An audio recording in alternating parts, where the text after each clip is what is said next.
સેતુબંધ રામેશ્વરમાં શ્રીરંગ ક્ષેત્રથી નીકળી નીલકંઠ વર્ણી માર્ગની અનેક કઠિનાઈઓ વેઠતા શ્રી સેતુબંધ રામેશ્વર પહોંચ્યા. ભગવાન રામચંદ્રે શ્રી સીતાજીને પાછા લાવવા માટે સમુદ્ર ઉપર સેતુ બાંધ્યો હતો. 4 દિશાના 4 ધામમાં શ્રી રામેશ્વર દક્ષિણ દિશાનું મુખ્ય ધામ છે. 12 જ્યોતિર્લિંગમાં પણ શ્રી રામેશ્વરની ગણના થાય છે.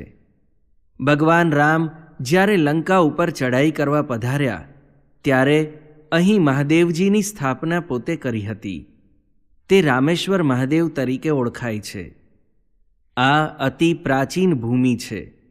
મહર્ષિ અગત્યનો અહીં આશ્રમ હતો એવું કહેવાય છે. શ્રી બલદેવજી પણ તીર્થ કરતાં કરતાં રામેશ્વર આવ્યા હતા.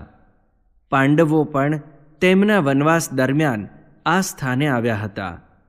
આવી પવિત્ર ભૂમિ હોવાથી રામેશ્વરને દેવભૂમિ પણ કહેવાય છે.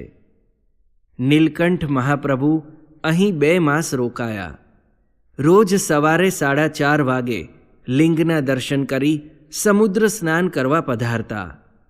પછી લક્ષ્મણ તીર્થ, સીતા તીર્થ, સાક્ષી વિનાયક, જટા તીર્થ, ગંધમાદન, જેને રામ ઝરૂખા પણ કહે છે, આ મંદિરોમાં દર્શન કરવા જતા.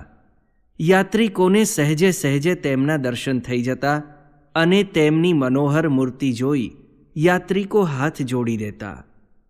નીલકંઠ વર્ણીના ભક્તિભાવ, શ્રદ્ધા, તપ વગેરે ગુણોથી ત્યાં આવતા દર્શનાર્થીઓ ઉપર તેમની અનોખી છાપ પડી.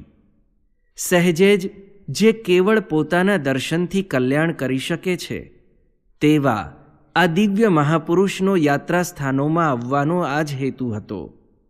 સાથે સાથે મંદિરોની વ્યવસ્થા, પૂજારીઓની પૂજા રીતિ, મઠાધિપતિ કે મંદિરના મહંતો, તેમના સિદ્ધાંત, આ બધાનું તેઓ નિરીક્ષણ કરતા.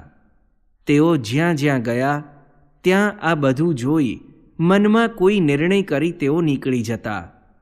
આ બધી ભૂમિ પવિત્ર હતી, છતાં વાતાવરણમાં કલુષિતતા હતી.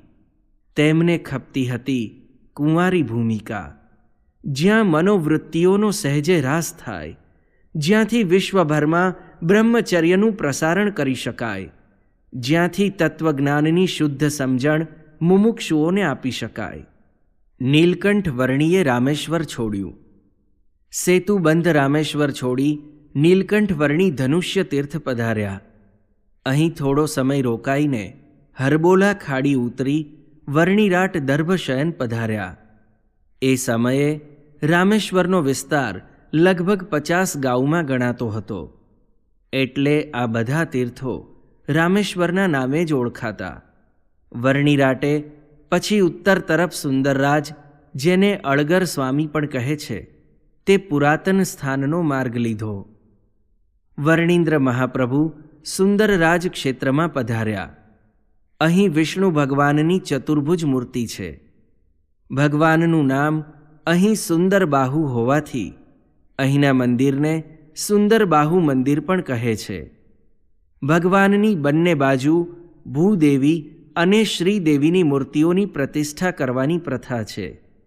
તેની પાછળ ઉપાસનાનું રહસ્ય છે.